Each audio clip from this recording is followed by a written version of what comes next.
Makan bakso ditraktir guys. Dia udah seperti saudara di perantauan. Sampai ada yang bilang kalau aku sama dia seperti adik kakak. Ada juga yang bilang seperti ibu dan anak. Dan itu tidak jadi masalah. Yang penting makan guys.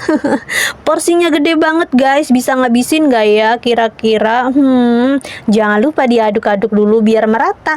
Terus diicip-icip kali aja ada yang kurang ya. Rasanya benar aja ada yang kurang, yaitu cuka. Makan bakso tanpa cuka kurang afdol coy. Iya nggak sih? Cus, diaduk-aduk lagi biar kecampur rata rasanya. Lalu diicip-icip lagi dan ternyata masih kurang pedes. Aduh, padahal aku pesennya bakso mercon. Jadi ditambah lagi sambelnya. Coba kalian lihat berapa sendok aku ngambil sambelnya. Aku orangnya suka pedes guys. Kalau rasanya sudah pas, tinggal makan guys.